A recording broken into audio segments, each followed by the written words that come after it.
निर्धारित केलेलं कामकाज पूर्ण झालं. 17 विधेयकं मंजूर झाली.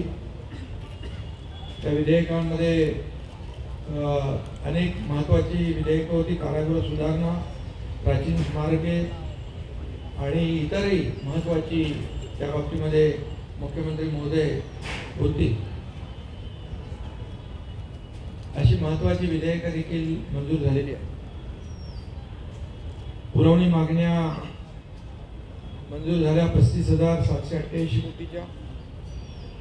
ज्या योजना आमच्या सरकारने जाहीर केल्या होत्या, लाडकी बहीण योजना असेल, अन्नपूर्णा योजना असेल, बळीराजा वीज सवलत असेल, इतरही ज्या योजना आहेत या सुरू ठेवण्यासाठी जी आर्थिक तरतूद लागते ती तरतूद देखील पुरवणी मागण्यांमध्ये मंजूर केली. लाडकी बहीण योजना आणि इतर योजना ज्या आहेत, आम्ही ज्या घोषणा केल्या त्याची अंमलबजावणी सुरू झाल्या. त्या सर्व योजना जशा आहेत तशा सुरू राहतील, त्यामध्ये कुठेही व्यत्यय येणार नाही. त्याचबरोबर राज्यपालांचं अभिभाषण सभागृहात त्याच्या बाबतीत चर्चा झाली. राज्यपालांचे आभार देखील मानले आणि मुख्यमंत्री महोदयांनी विदर्भामध्ये अधिवेशन असल्यामुळे विदर्भातल्या अनेक प्रकल्पांना देखील आम्ही न्याय दिलेलाच आहे. यापूर्वी यापुढेही देणार. 20,000 रुपये धानाला बोनस देण्याचा निर्णय देखील मुख्यमंत्री महोदयांनी घेतला.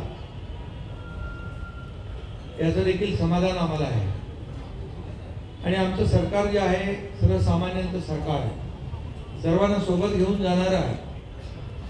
आणि मागच्या महायुती सरकारचा जो वेग होता, जी गती होती, त्याला आणखी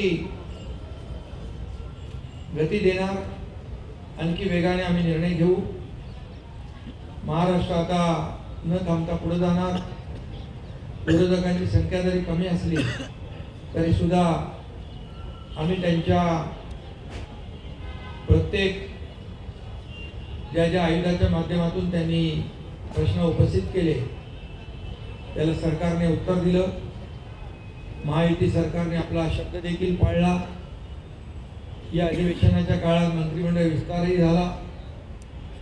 विधान परिषदेचे सभापती देखील त्यांची नियुक्ती झाली.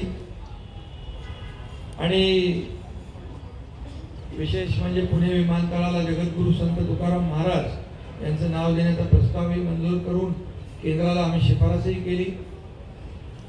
फक्त एवढंच आहे की अधिवेशन विदर्भात असताना विरोधी पक्षाने विदर्भासाठी जे मुद्दे उपस्थित करायला पाहिजे ते सभागृहामध्ये ते दुर्दैवाने उपस्थित न करता पायऱ्यांवर आणि तुमच्या चॅनल समोर जास्त प्रश्न आणि आरोप करण्यामध्ये धन्यता मांडली. तरी सुद्धा ठीक आहे, आम्ही सरकार म्हणून विरोधी पक्षाला देखील मान सन्मान दिलेला आहे. आणि विरोधी पक्षांनी फक्त यापूर्वी जसं 2.5 वर्ष पायऱ्यांवर आंदोलन करून आमच्यावर आरोप केले, प्रत्यारोप केले, पण आम्ही मात्र आरोपाला 2.5 वर्षामध्ये आरोपाने उत्तर नाही दिलं, आम्ही कामाने उत्तर दिलं. आणि म्हणूनच आम्ही काम केलं. सर्वसामान्य माणसाच्या आयुष्यामध्ये बदल घडवणारे निर्णय आम्ही घेतले. आम्ही टीम म्हणून तिघांनी काम केलं आणि लोकांच्या मनातलं सरकार आम्ही म्हणायचो, सर्वसामान्यांचं सरकार ते खऱ्या अर्थाने काय असतं हे गेल्या 2.5 वर्षात आम्ही दाखवून दिलं. आणि त्यामुळेच लोकांनी आरोपाला शिव्याशाप देणाऱ्यांना घरी बसवलं आणि आम्हाला लँडस्लाईड विक्ट्री दिली, मॅन्डेट दिलं.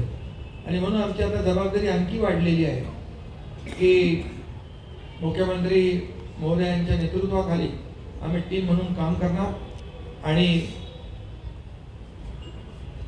आम्हाला काय मिळालं यापेक्षा महाराष्ट्रातल्या जनतेला काय मिळणार आहे, त्यांच्या जीवनामध्ये काय बदल होणार आहे